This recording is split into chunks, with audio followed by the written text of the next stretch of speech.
আজকে এমন এক শেখকে নিয়ে কথা বলবো, আপনারা এই শেখকে প্রত্যেকেই চিনেন। এই শেখের নাম হচ্ছে ডক্টর খন্দকার আবদুল্লাহ জাহাঙ্গীর রহমাল্লাহ।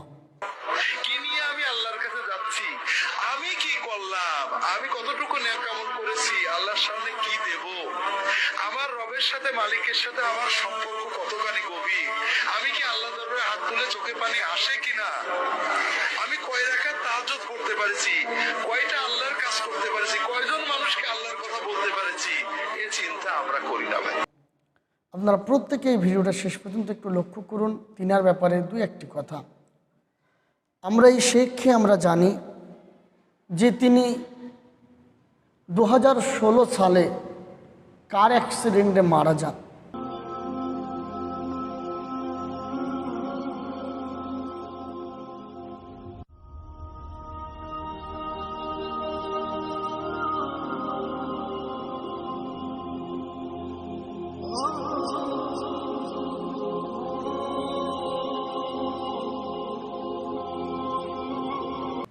আমরা তিনার জন্য দোয়া করব, তিনাকে যেন আল্লাহ পাক রব্বুল আলামিন তিনার ভুল ত্রুটিকে ক্ষমা করে মাফ করে তাকে জান্নাতুল ফেরদাউস নসিব করেন।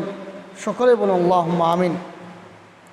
প্রিয় দর্শকবৃন্দু, আমরা যদি সারা বাংলায় খোঁজ করি তবে উন্নত মানের আলেমদের মধ্য হতে তিনাকেও আমরা কিন্তু পেয়ে যাব।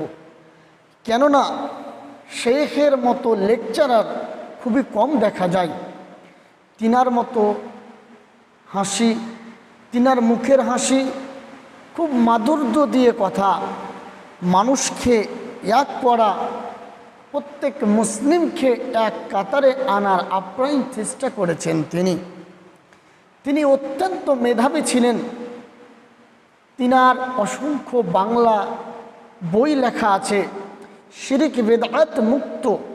তিনার অনেক লেকচার আছে যেটা শিরিক বেদাত মুক্ত।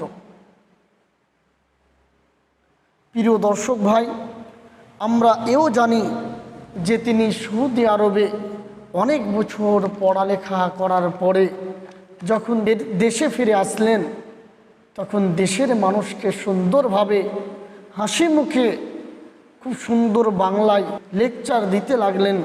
মানুষকে শিরিক থেকে নিষেধ, বেদাত থেকে নিষেধ, মাজার পূজা, কবর পূজা ইত্যাদি থেকে নিষেধ করতে থাকেন। আমরা এও জানি যে শেখের অসংখ্য বই আছে ভাই সকল, এমনকি তেনার অসংখ্য ইউটিউব ফেসবুকে লেকচার আছে, অজ আছে। আমরা তিনার বই এবং অজ যদি শ্রবণ করি এবং তিনার বই যদি পড়ি তবে অবশ্যই আমরা ইসলামকে ভালোভাবে জানতে পারবো, শিরিক মুক্ত ইসলামকে আমরা পেয়ে যাব ইনশাআল্লাহ।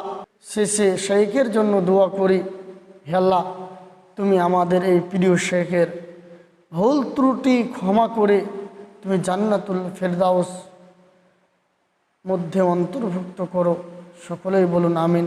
আসসালামু আলাইকুম রহমতুল্লাহ।